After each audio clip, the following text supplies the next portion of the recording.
kalian bilang semangat pagi. Sambil tangannya begini ya. Semangat pagi. Ya, 1, 2, 3. Semangat pagi. Semangat pagi. Ya, terima kasih. Nah, barangkali di antara kalian hari ini ada yang tidak hadir. Siapa saja? Rio. Kenapa Rio? Sakit. Terus ada lagi? Salsa. Risa. Kenapa Risa? Sakit juga. Terus ada lagi? Tidak ada. Nah, ini kita harus kalau dalam pembelajaran supaya situasinya menyenangkan ya, maka meja, kursi, tempat duduk itu harus rapi. Ya, lantai juga harus bersih. Tiket sudah disatukan belum lantainya? Sudah. Nah, sekarang tolong Pak M pimpin untuk berdoa. Silakan. Sebelum belajar, mari kita membaca doa. Doa mulai.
lakukan atau peran pelaku kegiatan ekonomi diantaranya rumah tangga konsumsi.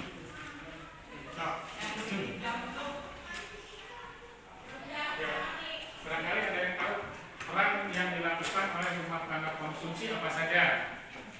Ada 4. Ada 4. Ya, dan namanya? Sarah, ya silakan. Menyediakan faktor produksi. Itu salah? Ya, betul. Ya, bagus. Sarah ya. Ingat. Kemudian ada lagi yang tahu? Yang kedua. Ya, Bila. Menerima imbalan jasa atas faktor produksi tersebut. Menerima imbalan jasa atas penyertaan faktor produksi. Ya, bagus. Ada lagi? Silakan. Yang keberapa? Ya. Meminta barang dan jasa dari FTP. Meminta barang dan jasa dari rumah tangga produksi. Ya, karena FTK itu sangat membutuhkan terhadap barang dan jasa. Nah, jadi FTK meminta barang dan jasa dari FTK. Ya. Kemudian, ya, membayar uang atas pembelian barang dan jasa. Ya, itu peran yang dilakukan oleh rumah tangga konsumsi ya pada kegiatan ekonomi tertutup, yaitu perekonomian 2 sektor. Ya. Nah, sekarang peran yang dilakukan oleh rumah tangga produksi. Siapa yang mau jawab? Sama, ada 4 juga. Ya, silakan lebih. Meminta faktor produksi dari RTK. Meminta faktor produksi dari RTK. Ya, betul. Ya. Kemudian yang kedua, ya, silakan. Membayar imbalan jasa. Membayar imbalan jasa. Ya, atas faktor produksi yang telah digunakan oleh RTK. Ya, bagus. Kemudian yang ketiga, ya, silakan. Menawarkan barang dan jasa. Menawarkan barang dan jasa. Yang terakhir yang keempat, Menerima uang atas penjualan barang dan jasa. menerima uang atas penjualan barang dan jasa. Nah, itu peran yang dilakukan oleh pelaku ekonomi 2 sektor, yaitu rumah tangga konsumsi dan rumah tangga produksi. Baik, sekarang kita masuk ke kompetensi dasar yang baru, yaitu keseimbangan pasar dan struktur pasar. Ya, nah, tapi sebelumnya karena ini berkaitan dengan pasar, ya, pendekatan yang akan kita bahas yaitu menggunakan pendekatan matematik. Ya, nah, tapi karena berkaitan dengan pasar, kita harus tahu dulu tentang pasar. Ya, nah, saya akan menayangkan video tentang pasar. Cuma yang akan saya tayangkan videonya yaitu pasar, bukan pasar yang ada di sekitar kita. Karena pasar yang ada di sekitar kita itu sudah tidak aneh lagi, ya. Nanti saya akan menayangkan pasar terapung yang ada di Kalimantan. Mari kita simak baik-baik. Nanti setelah tayangan video ini selesai ditayangkan, nanti kalian beri pendapat, ya, apa yang kalian punya pandangan terhadap tayangan yang akan kita lihat berikut ini, ya. Kita sama-sama lihat tayangan videonya.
Nah itu tadi tayangan video tentang pasar, yaitu pasar terapung di Banjarmasin, Kalimantan. Ya.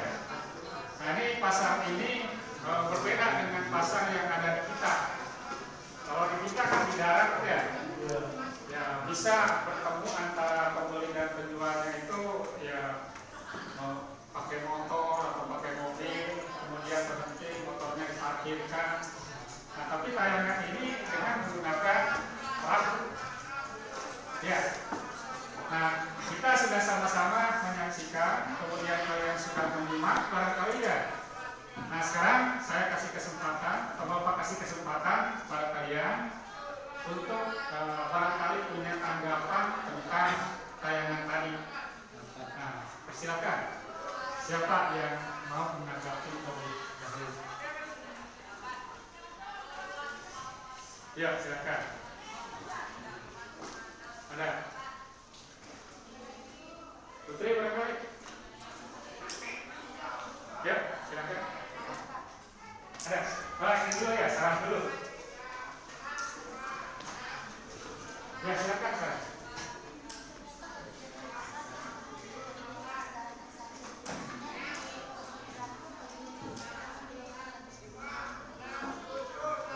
Sudah. Ya. Nah, kata Sarah, ini suaranya sangat lembut sekali. Ya. Mungkin tidak kedengaran sampai pojok sana. Nah, katanya ternyata ini baru tahu mungkin Sarah ya. Pasar itu bukan hanya ada di darat saja. Ternyata di laut juga atau di pantai ya, atau di perairan bisa juga membentuk sebuah pasar. Ya. Nah itu seperti apa yang ditayangkan dalam video tadi. Ya. Berarti ada di atas kayu juga kita bisa membangun sebuah pasar. Nah barangkali ada yang lain. Silakan.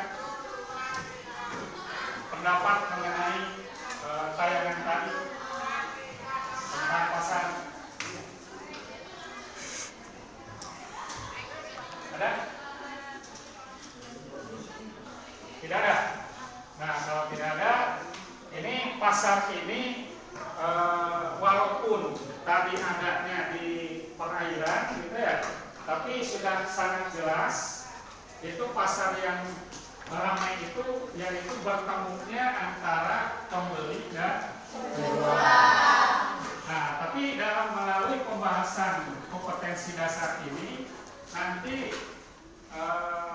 kalian dalam diskusi kelompok, artinya soalnya mau di kelompok-kelompokkan ya, akan ditugaskan apakah yang disebut pasar itu hanya yang ramai-ramai saja, atau yang seperti apa yang disebut pasar itu.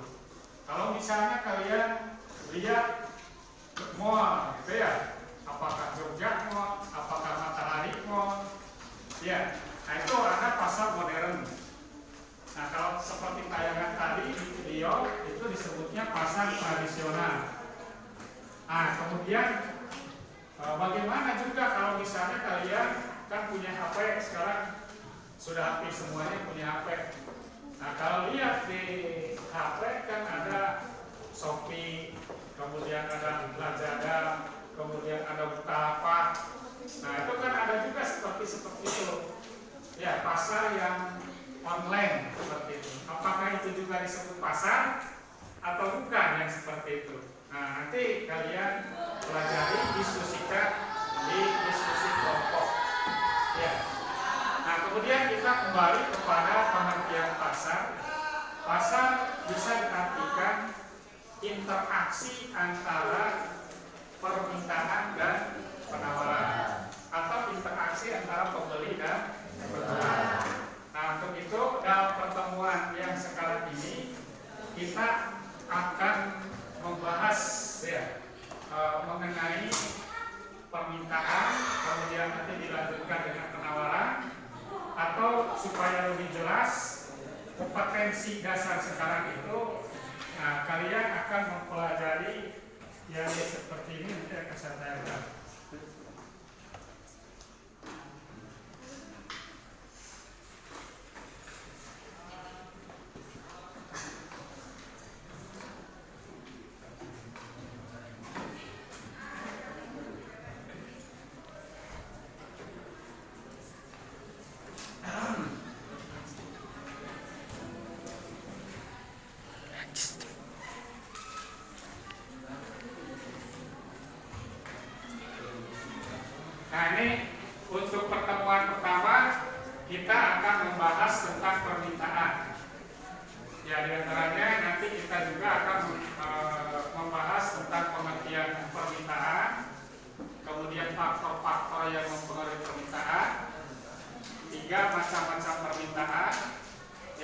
keempat hukum permintaan, yang kelima fungsi permintaan, yang keenam kurva permintaan, yang ketujuh pergerakan atau pergeseran kurva permintaan. Nah, kemudian nanti untuk pertemuan kedua, nah, kita akan membahas pengertian penawaran, faktor-faktor yang mempengaruhi penawaran, macam-macam penawaran, hukum penawaran, fungsi penawaran, kurva penawaran, pergerakan atau pergeseran kurva penawaran. Nah, kemudian untuk pertemuan ketiga,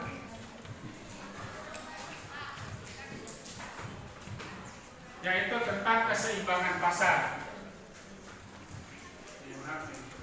Keseimbangan pasar, yaitu terbentuknya keseimbangan pasar, kemudian pengertian keseimbangan pasar, fungsi keseimbangan pasar, pengaruh pajak dan subsidi terhadap keseimbangan pasar, golongan penjual dan pembeli pada kurva keseimbangan pasar. Kemudian pertemuan keempat, kita juga akan membahas elastisitas permintaan, yaitu tentang koefisien elastisitas permintaan, dan yang kedua sifat-sifat elastisitas permintaan. Kemudian yang kelima elastisitas penawaran, koefisien elastisitas penawaran, dan yang kedua sifat-sifat elastisitas penawaran.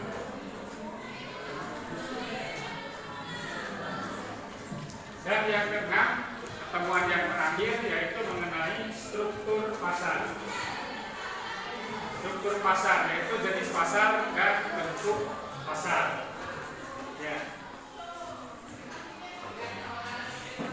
Nah, sekarang untuk pertemuan pertama kita akan membahas permintaan.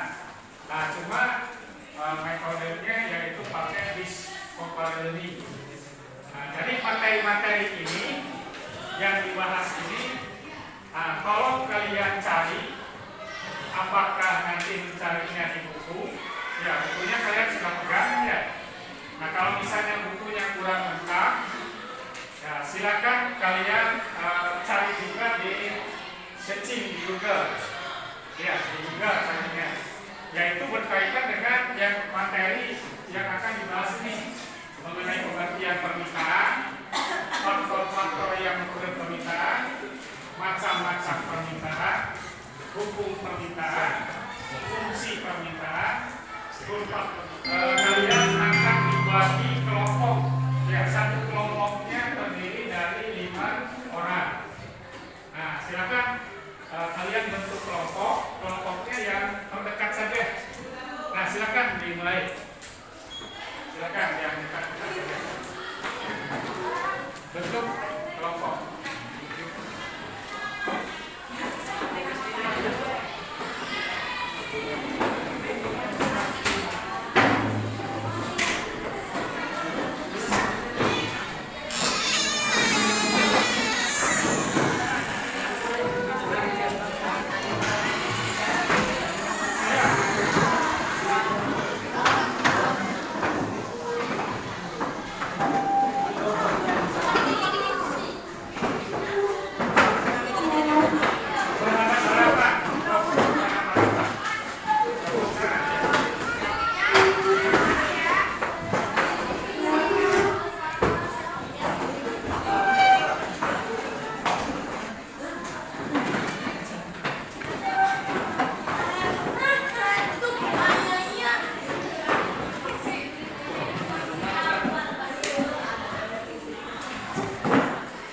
Ya, sudah.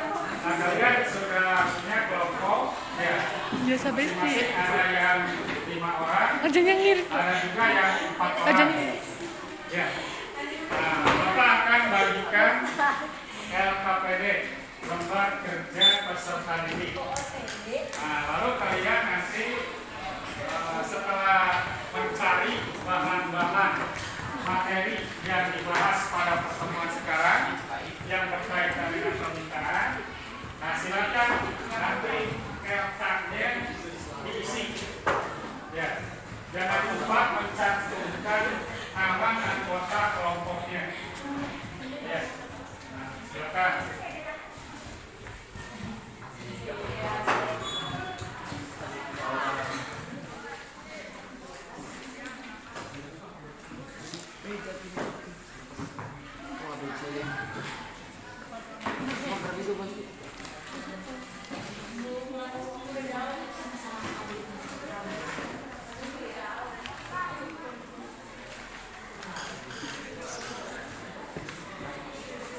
Nah, silakan dimulai.